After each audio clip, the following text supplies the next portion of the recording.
Welcome everyone to the third in our See Me series, Stories of Diversity, Equity, and Inclusion, sponsored by Deloitte LLP.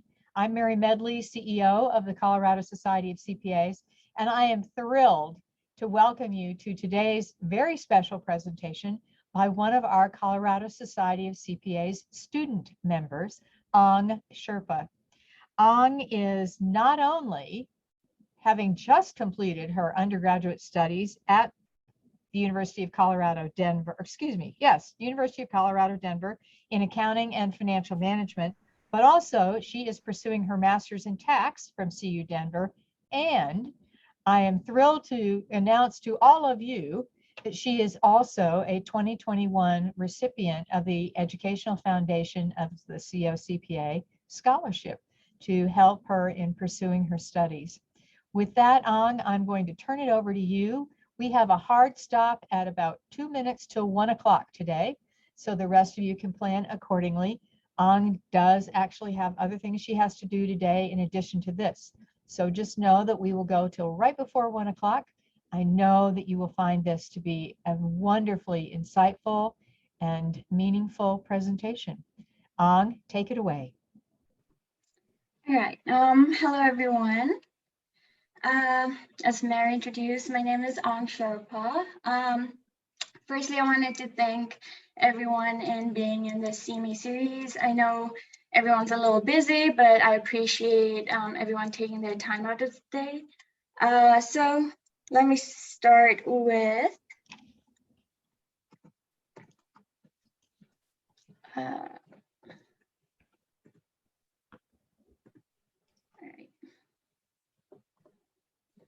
an introduction. So I just wanted to start by saying that we're all here learning together, and we're just taking the right initiative to creating an inclusive and positive world. So this is my village, Namche Bazaar. It stands at an elevation of 11,000 feet. So this village is in Nepal, which is basically on the other side of the world from US. A little more about myself. So this is my family, my mom and my dad. They're in the traditional Sherpa clothing. I first moved from Nepal to Seattle around 6 years ago. I started my high school in Seattle and then moved to Montrose, Colorado, and finished my high school there. So then I moved to Denver to pursue my degree in accounting for an undergrad, and now doing a master's in taxation. And coming fall 2022, I'll be starting with KPMG in their tax department. So excited about that. So I guess what we are here for is Sherpa history and who are the Sherpas. I'm sure a lot of you have heard about Sherpas referred to in different contexts. So I just wanted to clear some misconception or like miscommunication on the word. So because of the extensive documentation, the history of Sherpa is more so recorded in the oral narration of older generation and religious records.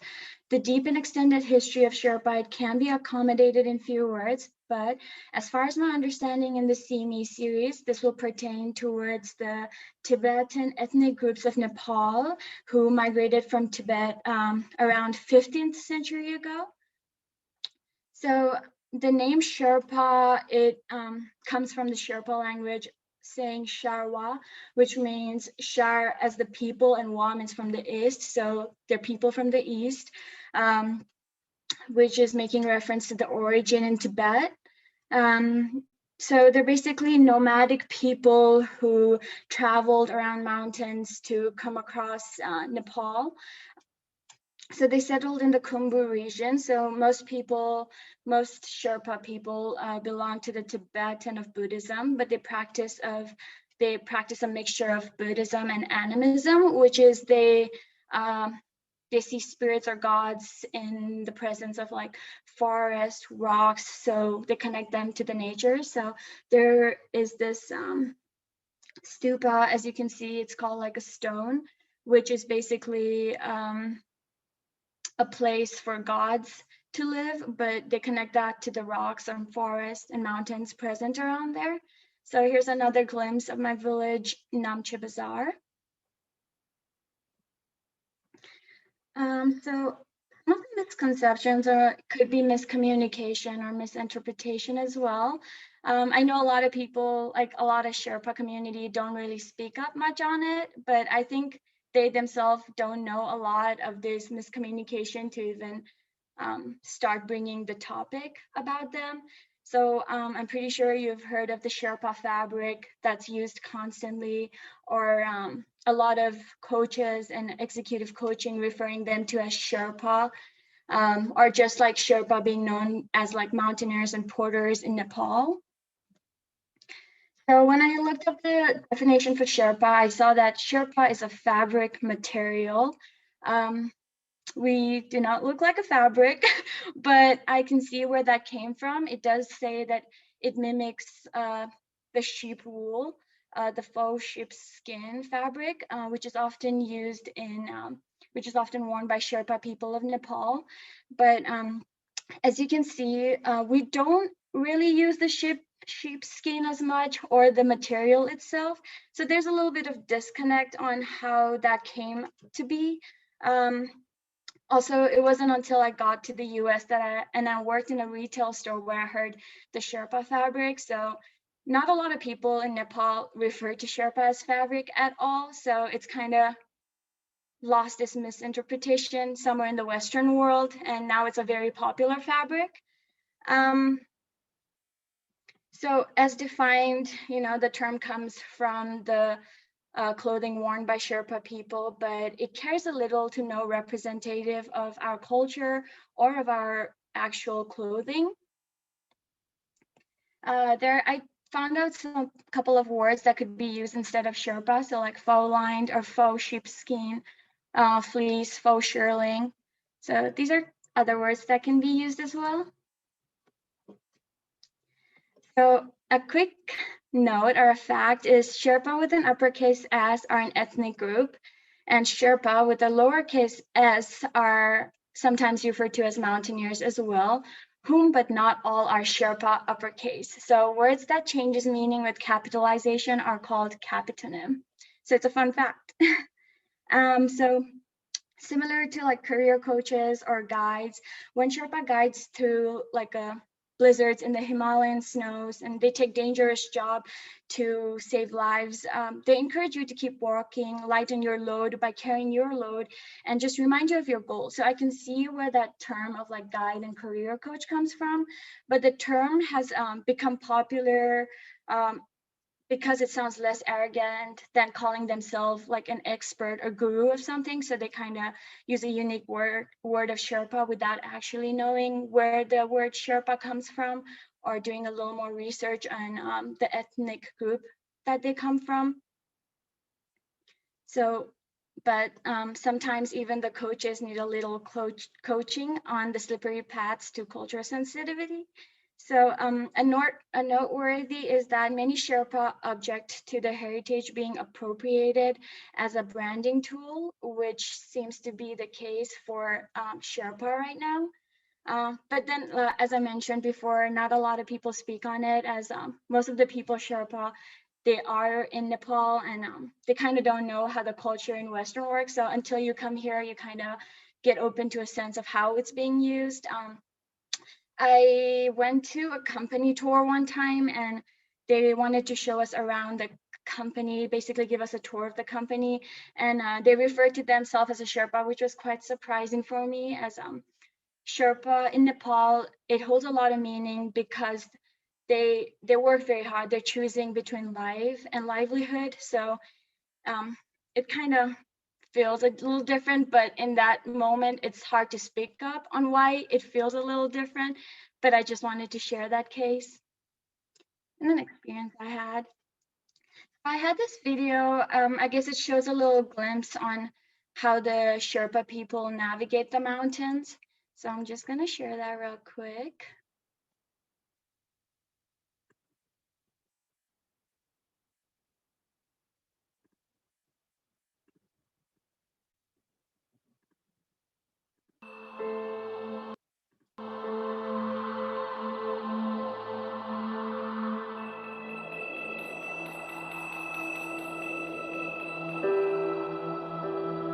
When you have the highest, the deepest, the longest, the fastest, the strongest of anything in the world, people become obsessed.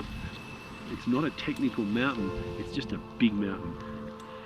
And Mount Everest is obviously the highest mountain in the world, and as a result it brings people from all around the world. You know, at 8,848 metres, it's a very big draw card. It is a dangerous place. You're in the Himalayas, you're in the mountain, you're a long way from help. You know, every beach in the world has a lifeguard. Most mountains in the world have mountain rescue. This is the biggest mountain range on earth and they've got nothing. So effectively, if you get in trouble on the mountain, there is very little medical support up there, and that's why there's so many fatalities and so many injuries that occur, especially on Everest and in the region.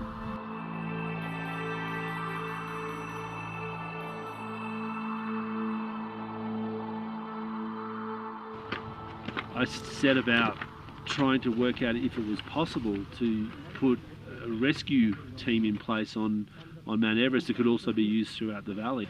Camp 4 rescue team, Camp 4 rescue team. Okay, so what we have is one of the fixing team on Lhotse fell from the summit. He is now deceased at the base of Crampon Point at Camp 2, and they've requested a body recovery. Over. Having a dedicated team of high altitude Sherpas that are there predominantly to help people in need had never happened before. And we put together the world's first Sherpa rescue team on Mount Everest in the 2016 season. They were predominantly at base camp to facilitate rescues on Mount Everest. The Sherpas and I are effectively the eyes and ears of the Alpine Rescue Service, the first line of response for anyone in need on Mount Everest. Joining them is our elite paramedic Jeff Evans. Now, from our base camp setup, what we're able to do is track our team on the mountain, 5 Sherpas, and when they come across people that are in need of assistance, we can track them, assess the situation, apply basic first aid, and then call in a rescue helicopter as needed. So it's all done within a very small area here at base camp.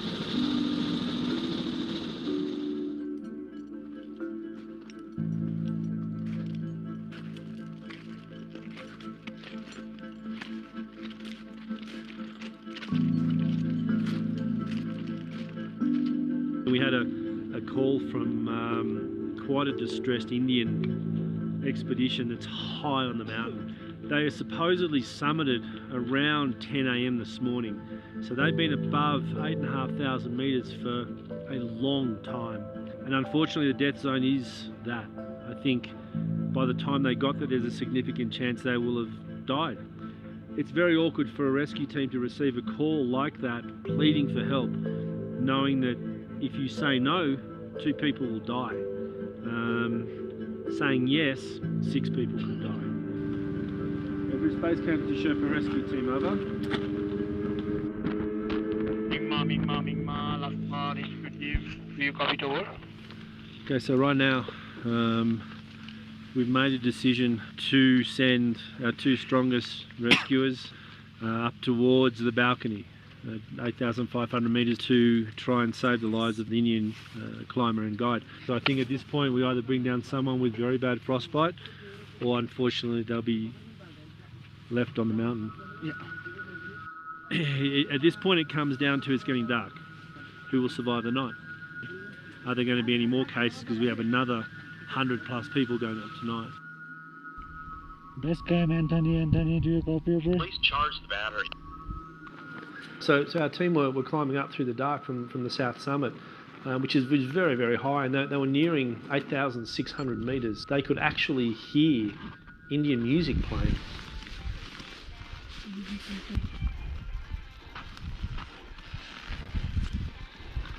The boys found Chetna sitting there, listening to a radio. She was effectively sitting there, waiting to die.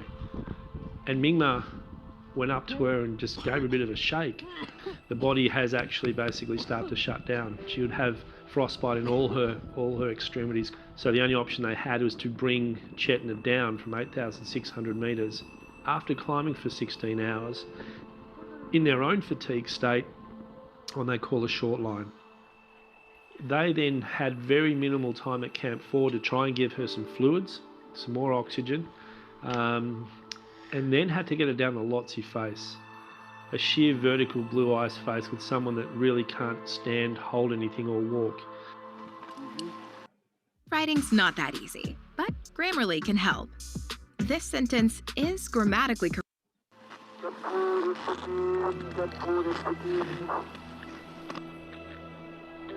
Remember, take your time, take your time, take your time.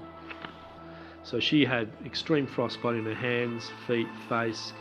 She had no dexterity, no balance. She hadn't had enough oxygen. That is an extremely dangerous situation. It's probably one of the most dangerous situations on Earth. The team managed to get her down to Camp 2, by which point we had coordinated a helicopter evacuation. Captain Andrew Gutzel from our rescue team flew up to Camp 2. I think when Chetna arrived at base camp, we saw the extent of her injuries. We knew that she'd probably lose her fingers, and her cheeks were very, very waxy and frostbitten. I think it was quite surreal for her. I think it took a significant amount of time for her to realise what had happened. 8 hours in the snow, me and my Sherpa. Yeah. And he took care of me a lot. You okay? You okay? When I was thinking, he told me that remember your daughter. Yeah. And he just wake me up. Ma'am, Saved your life. Yeah, he saved my Saved your life. life. Very unusual seeing our team so exhausted. You could see Mingma's eyes. There was nothing left. I've never seen Sherpas so exhausted. Everybody says I climbed Everest. Wrong. It is Sherpas who climb. Okay.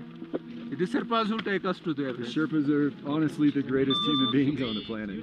And without it, there would be no summits Yeah. and a lot more deaths. We are all grateful. All grateful.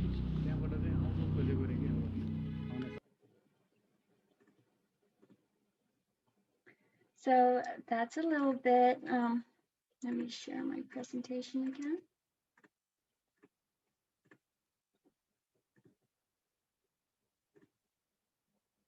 So as you can see from the video, it's not an easy task to be doing. So when we view like the Sherpa as an ethnic group in a poor community performing extreme dangerous work just for living, rather than this cheerful guide who helps you around, shows you around, kind of makes sense why there's a movement to reclaim the word Sherpa, kind of to take that away from a commodification and I guess like a misuse of the word. So anytime this work is seen this way as something that a particular group is expected to do because of who they are, it's immediately undervalued and rigidly associated with a specific job with an entire ethnic group. So I just wanted to give a little more on the history. So as I mentioned previously regarding the religion of animism, where you connect the spirits and gods to nature, our people used to believe that the mountains were sacred and there weren't any exploring or climbing.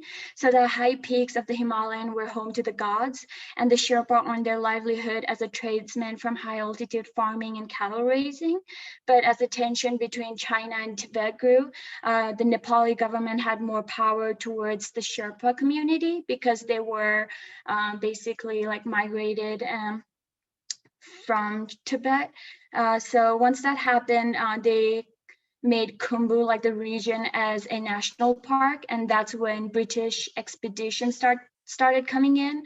So even though we migrated 500 years ago in Nepal, it wasn't until the 1940s, 50s, where it became, where the Sherpa became involved in climbing. So the British, who controlled the Indian subcontinent at that time, they planned mountain expeditions and hired Sherpas as porters. Since then, with many Western mountaineers passing through the area, there has been a shift towards more of a economic benefactor for the livelihood. So in Nepal itself, people don't confuse or equate the word Sherpa as a porter or a guide. So like I mentioned, like similarly with the clothing fabric, it wasn't until I came to the US that I learned about it as well. So just to sum it all, Sherpa themselves, they're not a profession or a fabric, but they're an ethnic group which are rich in culture, and they're hardworking individuals who have to choose between living and basically their lives. So I found this poem, which is kind of nice, from a female mountaineering climber who kind of associates that of like, I guess there was a miscommunication because a lot of Sherpa people didn't know English, but if they had more time to kind of learn about the culture, they would have gathered in more information so that when they did come to the Western world, they would have been able to kind of educate everyone on it instead of kind of using Sherpa as a porter or using it as a commodity of their culture. But yeah, I like the last paragraph of like, had we spent more time together, had we talked as equals do, I'd tell you what I am and what my words mean. I'd even warn you that some words cannot be stolen and are off limits and personal. If we could talk as equals do, there'd be no room for cruelty. And I think that's really important in terms of like everything we learn. Just spending more time with an individual kind of gives you a lot of perspective on their lives. So I'm very thankful for everyone to be in this See Me series, to just taking that step to understand me and my culture and kind of seeing what the world that is thousands of miles away from you and seeing where we come from. I wanted to share my culture and give everyone an insight on a different perspective of life. So that's basically all I have. These are my grandparents. My grandfather, he was a porter. He started out as a porter as well. He was an expedition leader. He kind of got out of that cycle by opening a lodge for people rather than doing the porter side. So after that, he was actually the first in his village to send his daughters to the school in the capital city.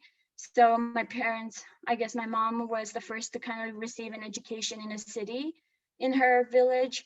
And education still in my family runs very high. That's the reason I'm pursuing accounting. That's the reason I work so hard.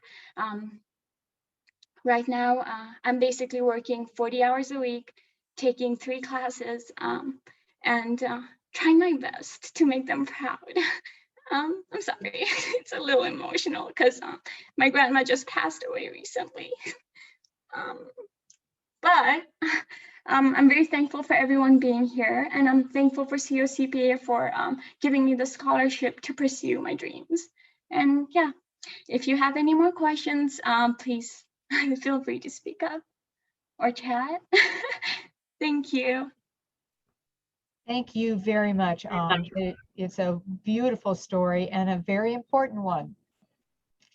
Jackie Brown has joined us today, and I mention that because she has put a request in the chat. But first, I want you to know Jackie is my counterpart with the Maryland Association of CPAs, and she wants to share your story and the recording with her foundation board next month. It happens that the chair of her foundation, like our educational foundation, is not only a past chair of the Maryland Association, but also it's Kimberly Ellison Taylor, who is a past chair of the AICPA. So rather than me just corresponding with Jackie, I wanted you to know that she would like to share it beyond just today. I presume that that is okay with you. Yes, I would love that. And of course, like the mountaineering is associated with Sherpa now, and I just wanted to create more knowledge, spread some awareness. And obviously, if you all want to travel to Nepal, that'd be amazing. It's a beautiful place. Everyone's super welcoming, but kind of be mindful of like the top people not I guess like ripping you off and like sending the porters the less money, like kind of be mindful on like where your money's going as well. So just a little bit on that. So Ang, perhaps you would share with us how you ended up choosing to go to Seattle to pursue your studies initially. So my dad's sister lives in Seattle, so kind of went there just because we had a home there. So that was our initial factor. But my dad, he is a rescue pilot, so he's very used to working in the high altitude, and he kind of got a job offer in helping with the rescue team for the hospitals in Colorado. So yeah, that's how we moved to Montrose, Colorado. So he has way more amazing stories than I have regarding all the expedition and all the stories there, but I'm learning as everyone else. Yeah. And he's a little older than you are, I would imagine. So he has a little more Yes. life experience, right? Mm-hmm. So Seattle, Montrose, and now Denver, and soon a Big Four CPA firm. What made you Yes. choose accounting as your path? Oh, I'm gonna cry again. Oh, that's okay. No, I think we've all been tearing up at different points along the way in your story already, not to worry.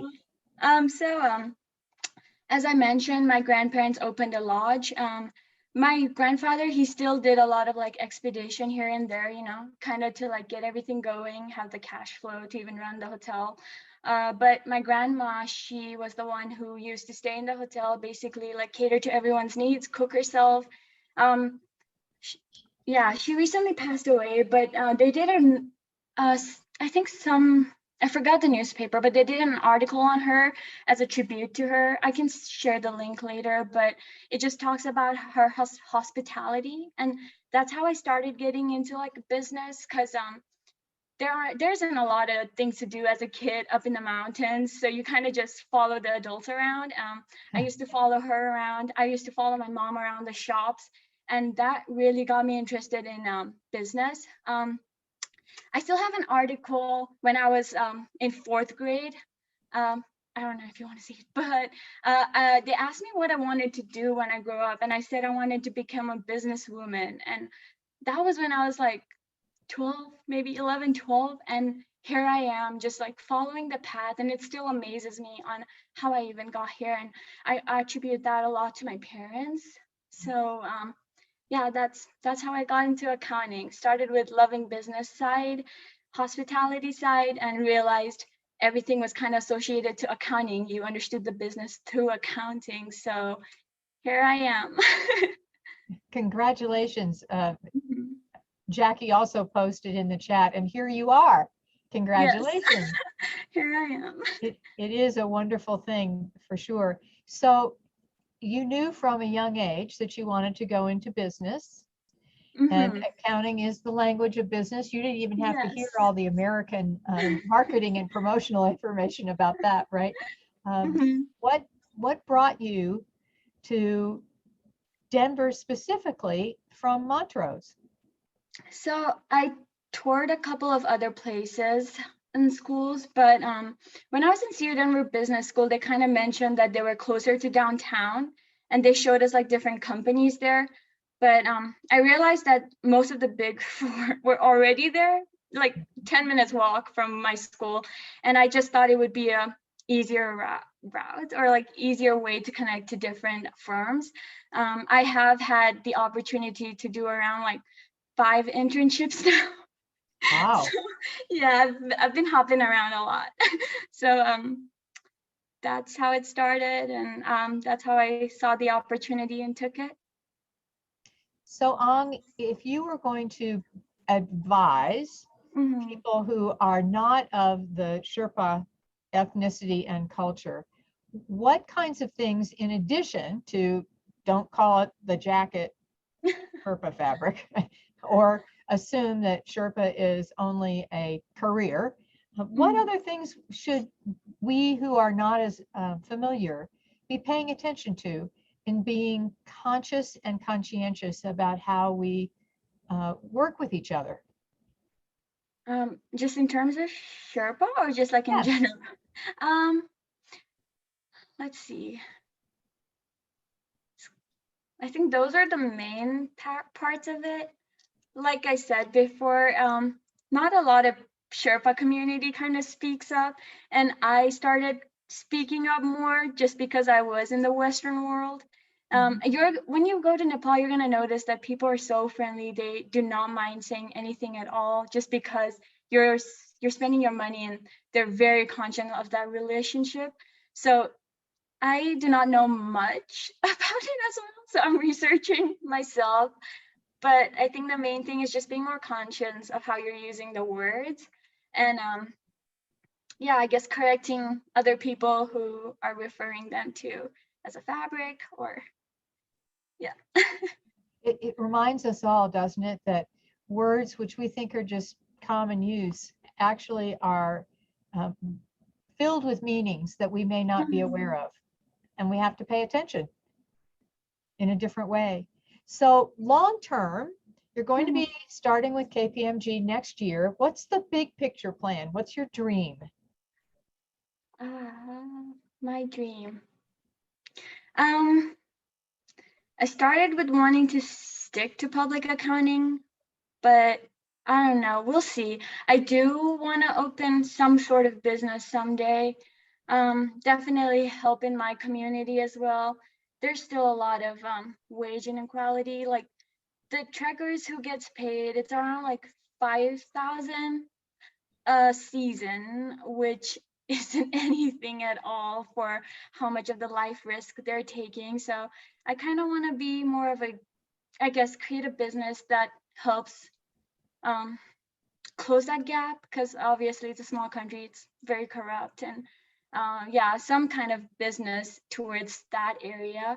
But long term, for now, I want to stick to public accounting, learn as much as I can, and then see where life takes me.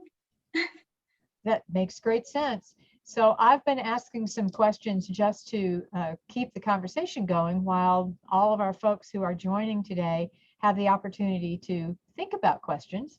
So now is your chance. You can either raise your hand and unmute yourself, or post your question in the chat, and I'll be happy to share it with Ang.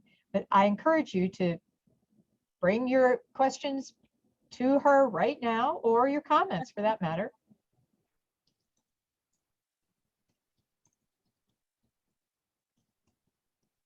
Don't be shy.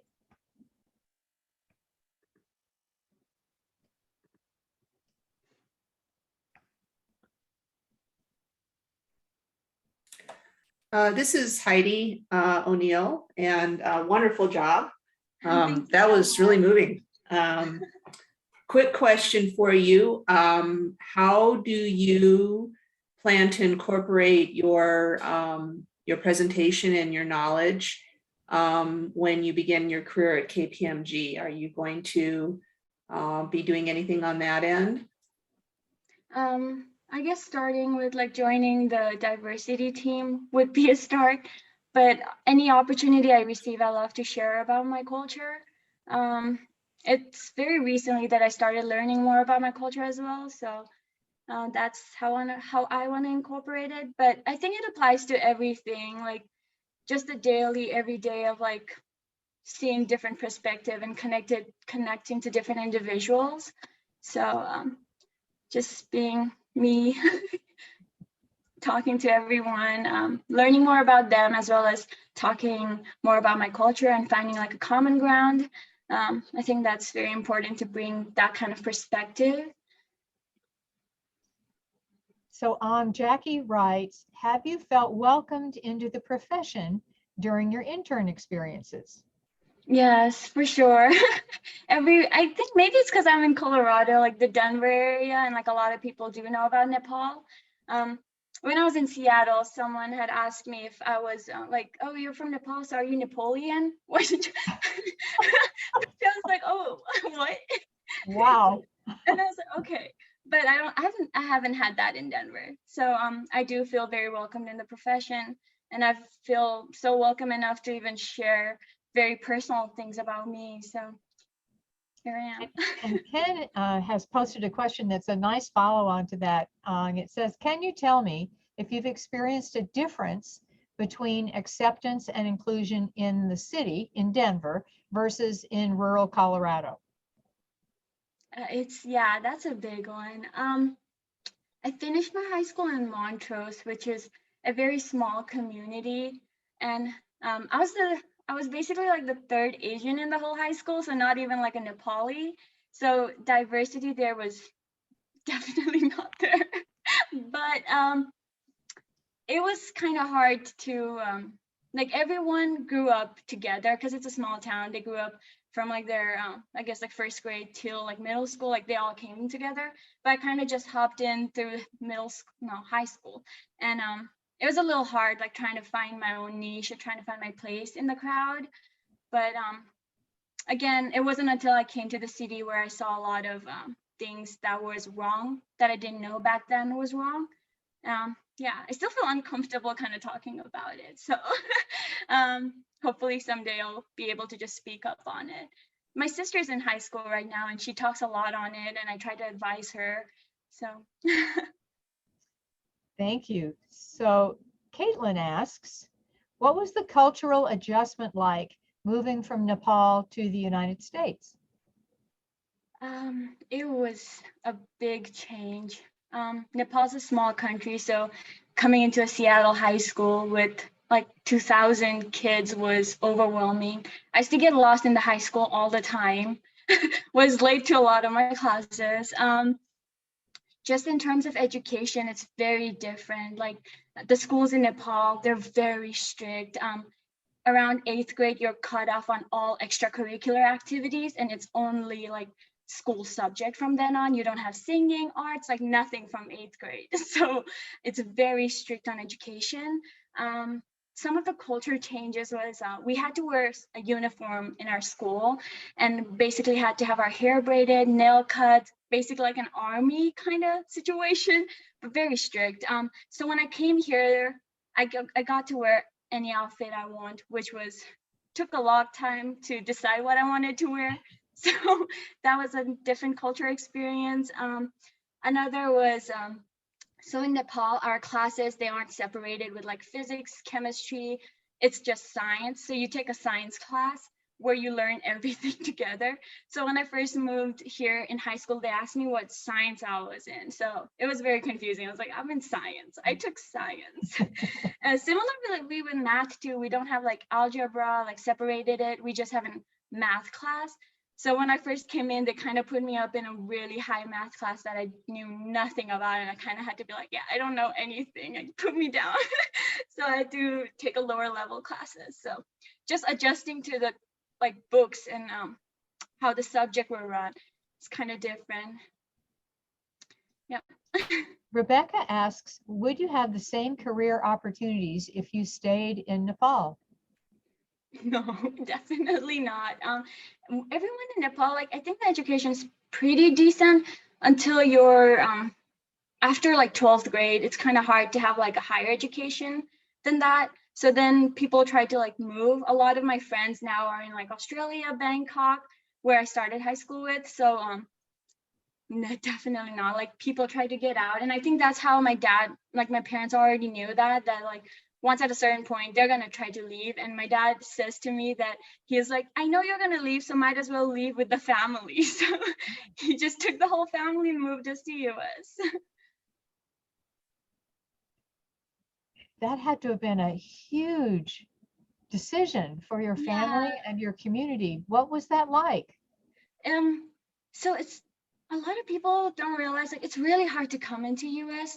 My father applied through his sister, but we applied it, I don't know the exact date, but it took us like 7 years to even get an interview process for that. So usually you apply and you just live your own life until they reach out to you out of nowhere and they give you like a certain amount of month and you're like, oh yeah, you have to leave by then. So it's very fast and drastic change that happens because you're just you're not really waiting for it. You're just letting it happen in the background until you receive something.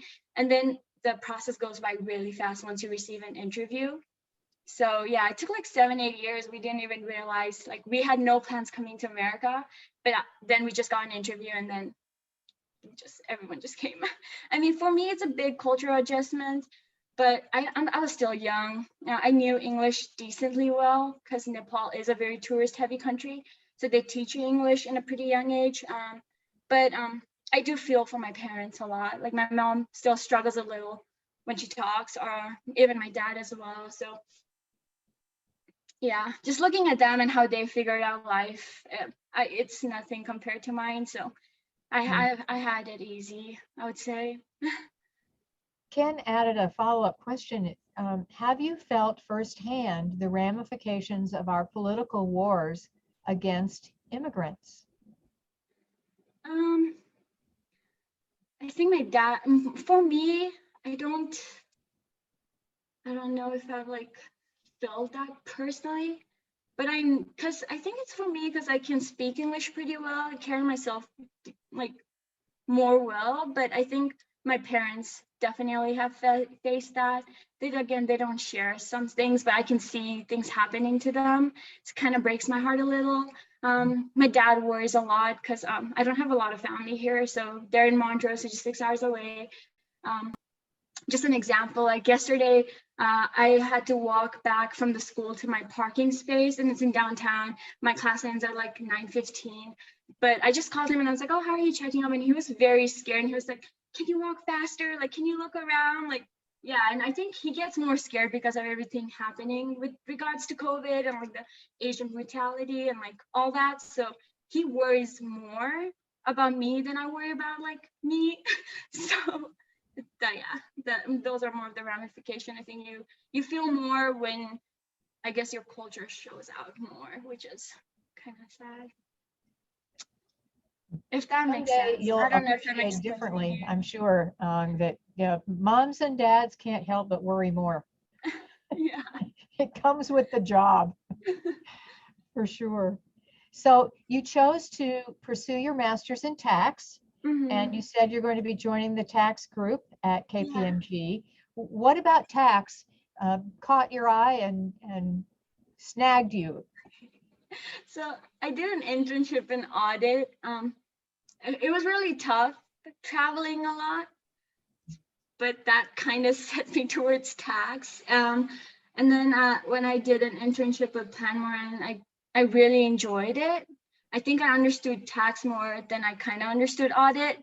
So that sort of just pushed me towards it rather than me really looking into tax and wanting it.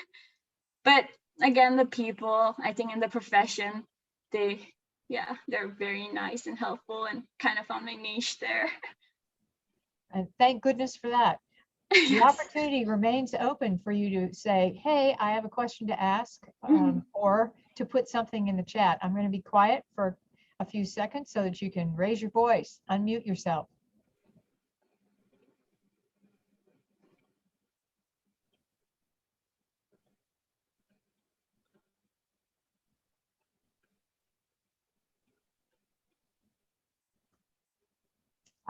Alicia has posted in the chat, as a country, we are still learning to have conversations about different ethnicities and cultures. I'm interested in what kinds of conversations other cultures and countries have about diversity and inclusion. What lessons could we learn from the Sherpa culture about hospitality towards ethnically diverse individuals? I think just in Nepal, you're going to see a huge diversity. I think they have like over 100 languages that they speak, and Nepal is a very tiny community for having that. Yeah, so like each culture has their own separate language. In Nepali, it's just like a mother tongue so that everyone speaks. So when you go in there, most people are speaking like 3 languages already. So that's already a very diverse group to grow up in. And then coming towards like the Sherpa culture, again, like they're very accommodating. They don't speak much. They don't say no to a lot of things. And I still struggle saying no to a lot of things, but having, I guess it's very, like you start as a community who starts at like a farming, doesn't have anything, and then suddenly like a Western world comes in and kind of shows you everything, gives you like a lot of money for what they have, kind of changes your perspective on like, I guess, who the bosses are, like, you know, how the hierarchy works. So it's kind of interesting to see that. But in terms of diversity, like everyone's very welcoming, very kind nature, and just genuinely like very kind people. So we could practice more kindness here in the United States. Yes, and more understanding. It's always great to talk to someone with a different culture about their culture. Like you learn so much about who they are, how they are, like just rather than just a day-to-day conversation of how are you? Fine, good. Yeah. Yeah. What do you wish your classmates knew about you that would make it even easier for you in school? That's a hard question. Ong and I did not rehearse in advance, by the way. So she has permission to think about these.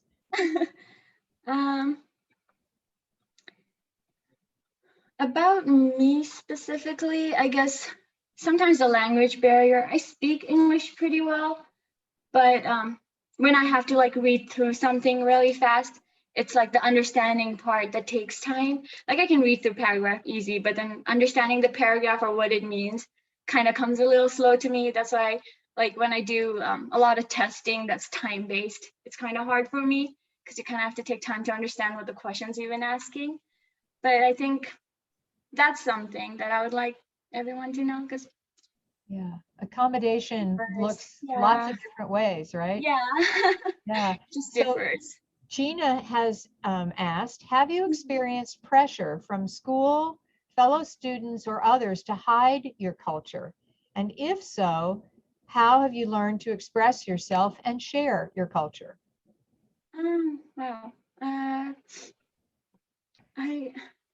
I felt a lot more pressure when I was in high school, like when I was in a smaller rural community, kind of trying to be American, like trying to buy more Americanized stuff, like more branded things, trying to look more American. But I think as I moved away from my culture, coming into city, like where I see diverse people, kind of incorporating their culture in their everyday life, it kind of makes you want to do that as well. So I think Denver, like the city itself, is very accommodating to me, right? And that's where I felt more comfortable showing my culture. But I think like if this was like 4 years ago, I would not have been able to speak about my culture as I do right now. So I'm glad it's 4 years later. Rebecca yes. Also posted, did your family consider countries other than the US? Do any of your family members want to return to Nepal to live? We didn't really consider just because I think US is like the top place to be. But I think my mom misses her family. She grew up very close to her family. And she wants, I think at some point they do want to go back, but again, like for them, me and my sister like are everything to them basically. So they don't want to leave us. And one thing about, I guess, Nepali or Sherpa culture is very like family heavy. So yeah, I don't think they would move unless like we moved, and they would definitely just stay to be with us. And it doesn't sound like you and your sister have any short-term plans to move back to Nepal either, huh? No. Yeah. Yeah, I feel like I'm too used to the life here. Very, like I tried to think back to my time back in Nepal, and like we used to have like load shedding, which basically means like at a certain period of time the electricity would be cut off. So you would have nothing but candles, or like my mom would wake up in like 5 a.m. to like pump water out of the well, or like stuff like that. Like you don't realize it until you come here and you're like kind of get used to it. Yeah, it's a harder life, isn't it? Yes, definitely. Ken wrote, do you feel you're being held up as a representative of your ethnic culture, meaning your actions are taken as the actions of all individuals in your culture? Or are people more apt to treat you as your own individual? I think usually it's kind of connected to the culture.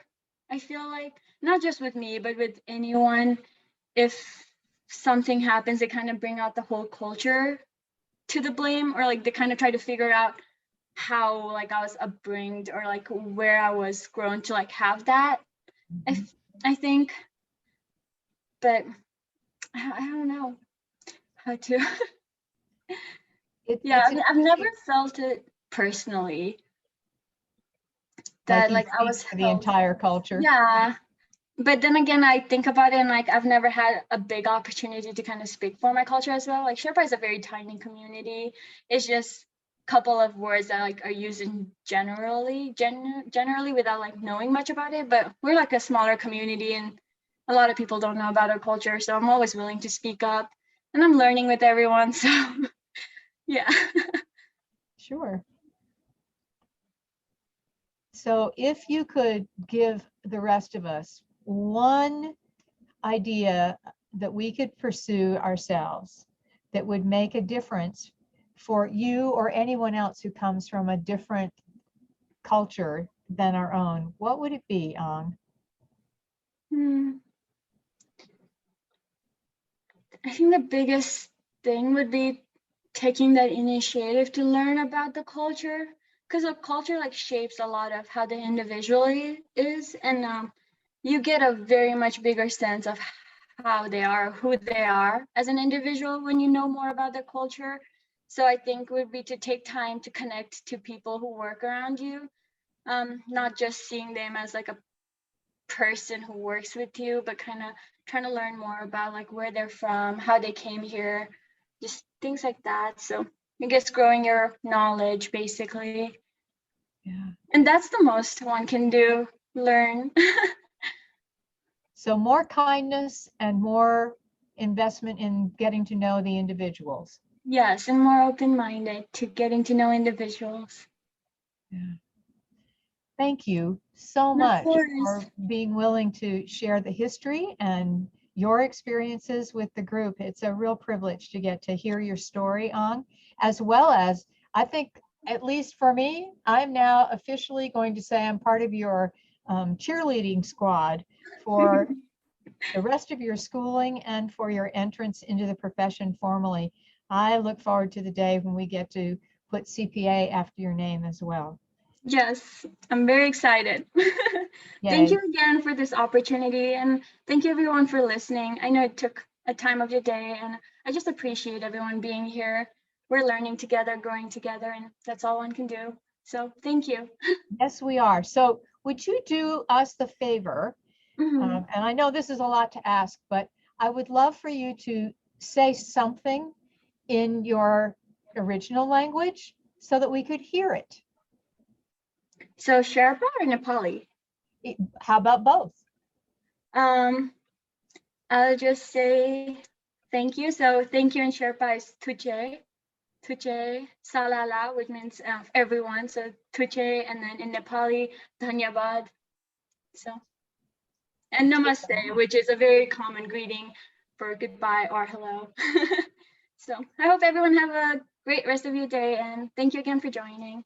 So I want to read the comments that are flying into the chat for you, Ang, because I want to make sure that you get to hear them in English, because that is the language that I can say it in most easily. Thank you for your presentation and for answering our questions. Congratulations on pursuing a master's degree and your new accounting position. You're the best, Ang. Thanks. Thank you for sharing, Ang. Such a privilege to hear your personal, beautiful story. And thank you, Ang. Well done. I likewise will be cheering you on. Great job. Thank you for sharing your experience. Thank you, Ang. Wonderful. Congratulations. Thank you. And know that we are all going to be watching you succeed. It's a privilege to get to spend time with you today, too.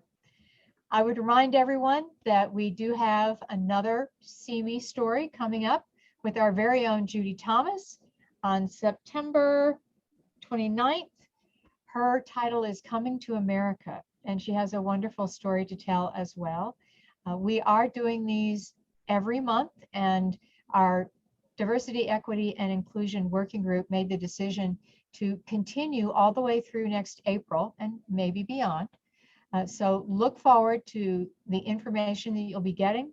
I encourage you to keep learning with us to come back and to tell your friends and colleagues as well. It's a privilege to get to spend the time learning, practicing our kindness and our ability to build our relationships even more deeply. Thanks very much. Have a great rest of your day.